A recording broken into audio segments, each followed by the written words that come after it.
The image of pirates has long been dressed up in adventure and charm treasure maps, rum-soaked songs, and daring sword fights. But beneath the myth lies a nightmare that history rarely tells. In the so-called Golden Age of piracy, between the mid-1600s and early 1700s, there was another truth, one drenched in blood, silence, and the screams of those too young to defend themselves. Among the countless victims of piracy, no group suffered more quietly than boys. Taken from merchant ships, captured in raids, or snatched from coastal towns, these children became the invisible prisoners of a brutal world at sea. They were not heroes in a storybook. They were terrified captives, forced into labor, humiliation, and horrors no child should ever face. Tonight, we strip away the legend and reveal the terrifying things pirates did to captured boys, stories buried beneath waves, but never erased from history. To understand the suffering of the boys who fell into pirate hands, we first need to step back into the brutal waters of the 17th and 18th centuries, the period often glorified in books and films as the Golden Age of piracy. This was not a romantic age of daring adventurers defying kings and empires for freedom, but a chaotic time when empires themselves were cracking apart under wars, rebellions, and economic hunger. The oceans became the last refuge for men cast out of society. Failed sailors, escaped slaves, mutinous soldiers, bankrupt colonists, and hardened criminals.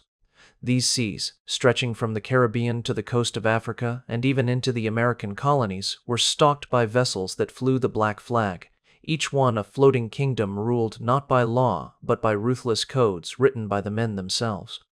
These codes allowed pirates to share treasure, punish cowardice, and even vote on captains, giving the illusion of equality. Yet this fragile order applied only to those within the crew.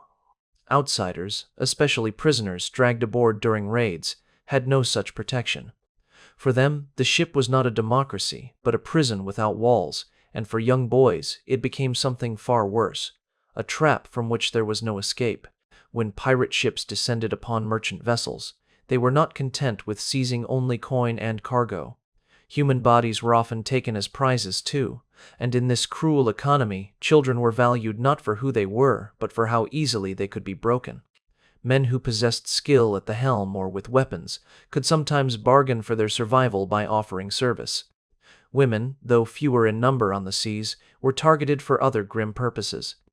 But for boys, those not yet hardened by age or strong enough to fight, their fate was sealed almost the moment pirates set eyes on them.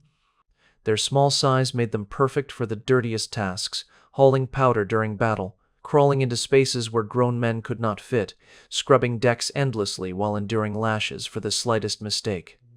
And their youth made them pliable, easy to command, and even easier to abuse without consequence.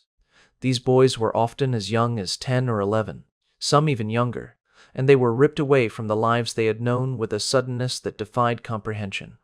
A boy on a merchant voyage, perhaps traveling with his father or serving as an apprentice, could find himself in an instant surrounded by roaring cutlasses, his ship overwhelmed, his guardians slaughtered, and his own small body seized as a spoil of war. The moment he stepped onto a pirate deck, he was no longer a son or an apprentice. He was a possession. Pirates understood the power of terror, and they used it deliberately, forcing these children to witness brutality so that fear would consume them before rebellion could spark. Some boys were made to watch as adult prisoners were executed or mutilated, their screams intended as a lesson that silence and obedience were the only paths to survival. In this way, the boy's spirit was broken before he was ever ordered to fetch water or polish boots. What is most haunting is that history records these children not as individuals with names and stories, but as shadows, a boy, a lad, a servant. In countless trial documents and ship logs, they appear only in fragments, their voices swallowed by the sea. Yet these fragments reveal a chilling consistency. The abuse of captured boys was not an accident of piracy, but a systemic reality. Whether in the Caribbean, on the African coast, or near the colonies of North America, pirates treated boys as expendable tools. They were lashed for mistakes, starved as punishment, mocked for crying, and sometimes chained in darkness for days. Every moment of their existence was a reminder that they had no protection, no allies, and no escape from the endless expanse of water that trapped them with their tormentors. This was the hidden face of piracy, concealed beneath the myth of freedom and adventure. For every tale of treasure chests and daring duels, there were dozens of stories of young boys forced into slavery, humiliation, and torment. The sea that should have been a highway for trade and discovery became a nightmare prison where children paid the price for men's lust for power. And as we begin to peel back the myths of piracy, we confront the terrifying truth. For the boys captured at sea, the so-called Golden Age was nothing more than an age of chains and cruelty. Once a boy was forced onto a pirate ship, his life transformed into a relentless cycle of labor, humiliation, and fear. The most common fate was to be made a cabin boy, a role that sounded harmless in name but in reality was one of endless servitude. A cabin boy's day began before the crew stirred and ended long after the last lantern had been extinguished.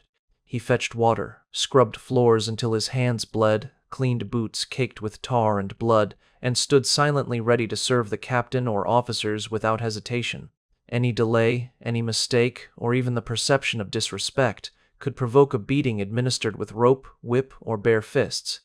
These punishments were not carried out behind closed doors, but in full view of the crew, deliberately staged to remind the boy that his suffering was entertainment as much as discipline. To the pirates, breaking a child's body was a trivial act, but breaking his will was the true victory. Beyond cabin work, boys were often pressed into roles that carried mortal danger. One of the most brutal assignments was that of the powder monkey, where children as young as 12 were tasked with carrying heavy kegs of gunpowder through the ship's cramped passageways during battle. Smoke choked their lungs, cannon fire thundered overhead, and one stumble could ignite the ship itself. The terror of running back and forth while explosions shook the decks was compounded by the knowledge that any hesitation could mean the lash across their backs. Historical records describe boys collapsing mid-battle, only to be kicked aside like broken tools or whipped where they fell. Pirates saw exhaustion not as weakness but as disobedience, and the ocean provided a convenient grave for those no longer deemed useful. The cruelty was not confined to physical labor. Many boys endured psychological torment designed to strip away hope and identity. Pirates were notoriously suspicious of newcomers, and boys taken in raids were treated as potential spies or liabilities until proven otherwise. To test their loyalty, some captains devised initiation rituals that bordered on ritualized torture. A boy might be forced to watch another captive mutilated, his screams echoing across the deck as a reminder of what awaited defiance. Others were compelled to perform degrading acts, mocked and jeered at by grown men who delighted in reducing them to spectacles of shame. In the most merciless cases, boys were marooned on deserted islands with nothing but scraps of food or no supplies at all, left to prove their worth by surviving. Those who returned, starved and broken, were considered hardened enough to serve. Those who did not return left only bones bleaching in the sun, silent warnings to the next captive brought aboard. Yet perhaps the most haunting aspect of this abuse was its casualness. These were not isolated acts of cruelty committed in moments of frenzy, but patterns of behavior woven into the very fabric of pirate life. Entire crews participated, whether by inflicting pain directly, standing by in silence, or laughing at the suffering of a child. The terror imposed on boys was not incidental, it was a tool of control. A child who lived in constant fear was unlikely to rebel, unlikely to dream of escape, and entirely dependent on his captors. Pirates understood this, and they exploited it mercilessly. In chains below deck or dangling helplessly above the sea, boys learned quickly that their screams would carry no weight, their tears no mercy. This reality shatters the glamorous image of piracy still celebrated today. The freedom pirates claimed was bought with the lives of innocents, and the boys who served under the black flag were its cheapest currency. Their names are mostly forgotten, erased in trial notes, and buried beneath centuries of romantic storytelling, but the pattern of their torment is undeniable. Forced labor, relentless punishment, psychological degradation. These were the tools by which pirates ruled, and boys were the most vulnerable victims of them all. As we move deeper into the accounts of pirate cruelty, what becomes clear is that some captains and crews did not simply use boys as laborers or tools of fear. but subjected them to levels of sadism so extreme that even in the brutal context of the 17th and 18th centuries, their actions shocked contemporaries. There are documented cases where the suffering of these boys was not the byproduct of survival or discipline, but deliberate acts of spectacle, where torture was prolonged and crafted for the amusement or authority of the crew. Certain infamous names stand out in this regard, their reputations etched into maritime records, not only for the ships they plundered, but for the horrific ways they treated their youngest captives. The cruelty was not hidden in shadow. It was performed openly, as if to remind both crew and prisoners that power meant the ability to destroy innocence without consequence. Among the most notorious figures was Edward Lowe, a pirate whose reign of terror in the 1720s left behind stories that even hardened sailors repeated with disgust. In one chilling account, he captured a Portuguese vessel carrying several boys among its crew. Rather than ransoming them or pressing them quietly into service, Lowe turned their suffering into a grotesque display. Witnesses later recounted how he ordered the ears of the boys and men to be sliced off, then forced the victims to eat the severed flesh while the crew laughed.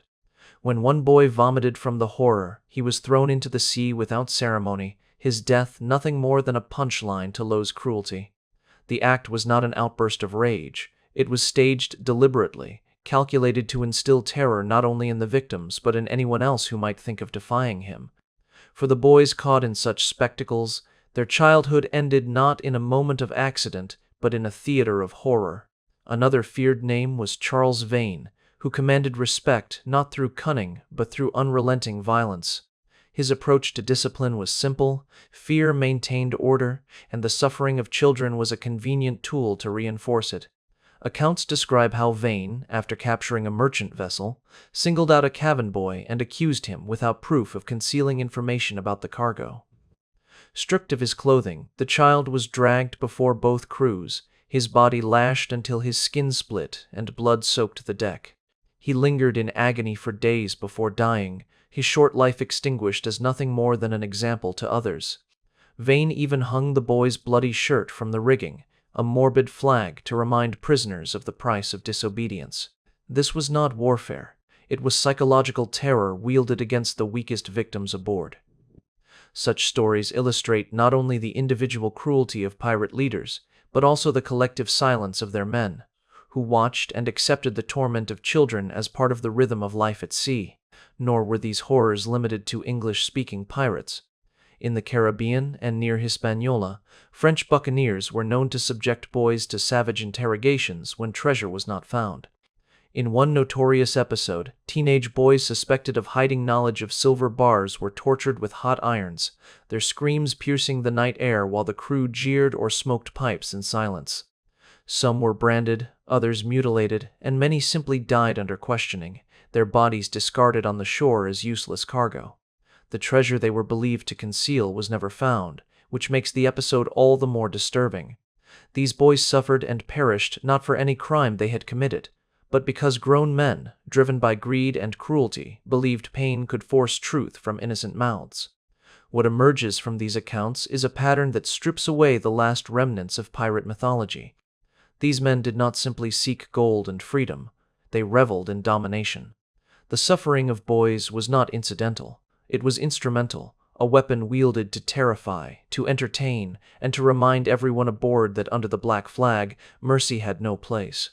For the boys caught in this nightmare, each day was a descent into a world where cruelty was rehearsed and innocence was a death sentence. While many pirates gained infamy for acts of impulsive cruelty, others cloaked their ships in the appearance of order and discipline.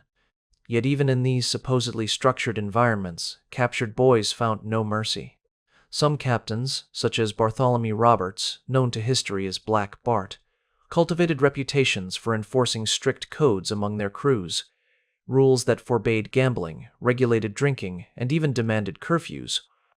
On the surface, such regulations gave the impression of civility, as though Roberts commanded not a band of marauders, but a disciplined fleet.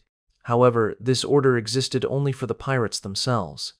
For prisoners, especially young boys, The orderliness of Roberts's command meant nothing more than an efficient system of exploitation where their every breath, every movement, and every laboring moment was controlled, measured, and punished with mechanical severity.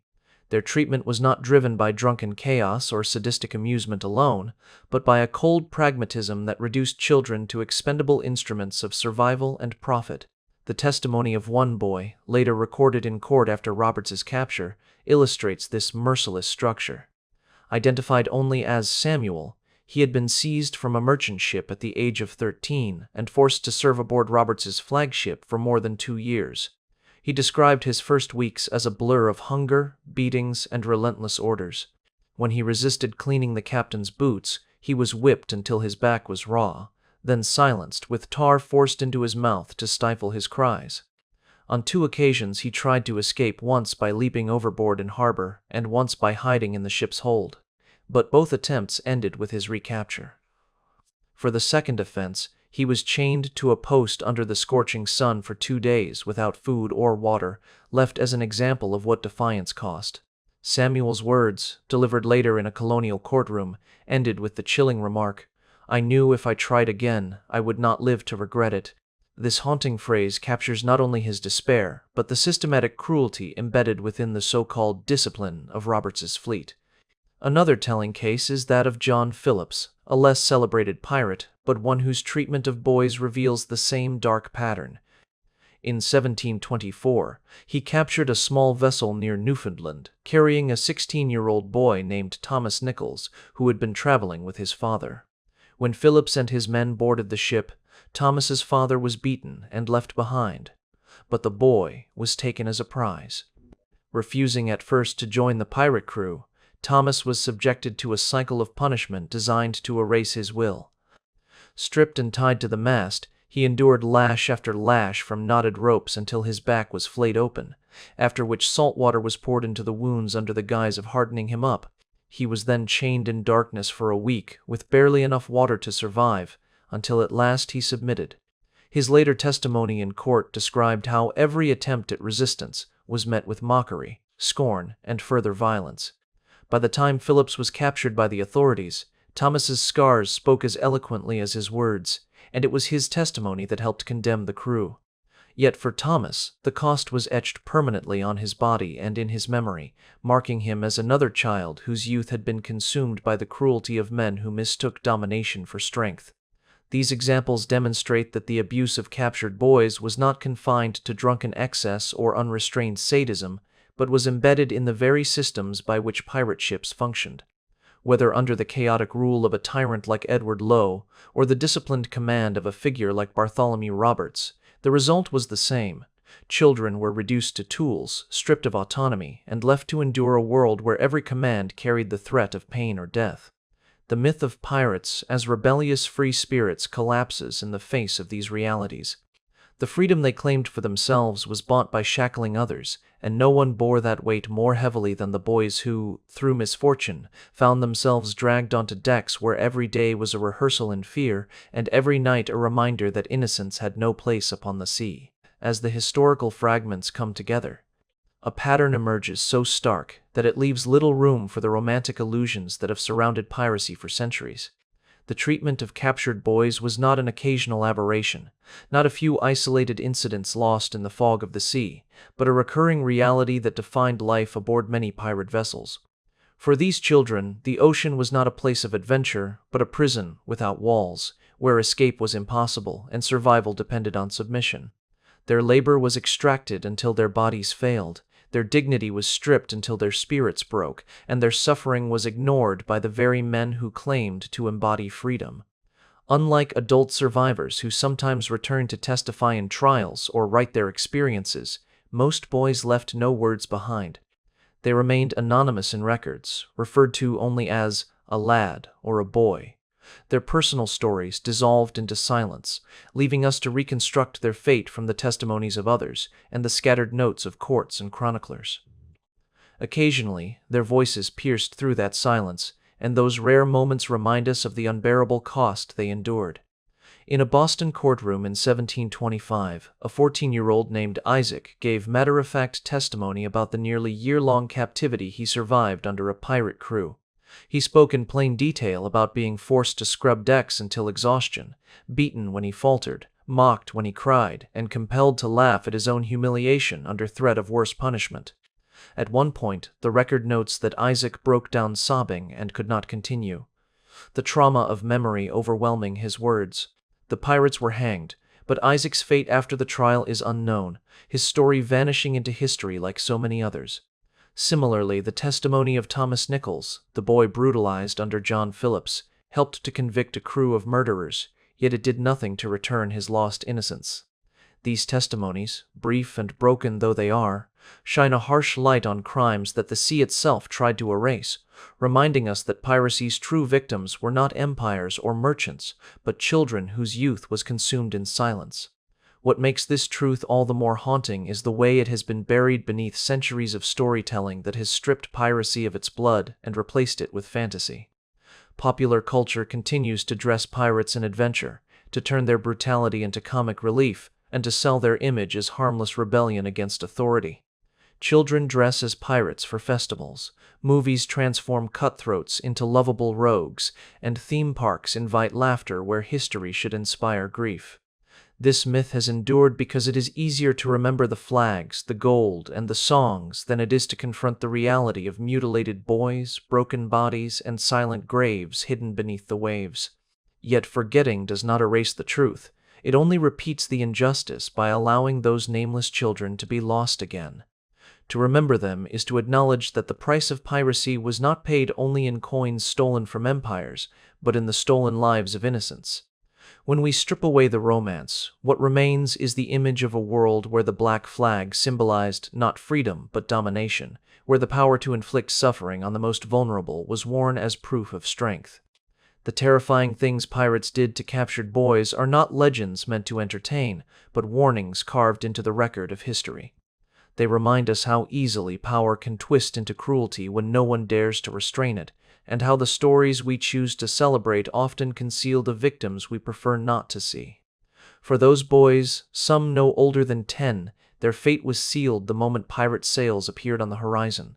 They lived in chains, they suffered in silence, and many never saw land again.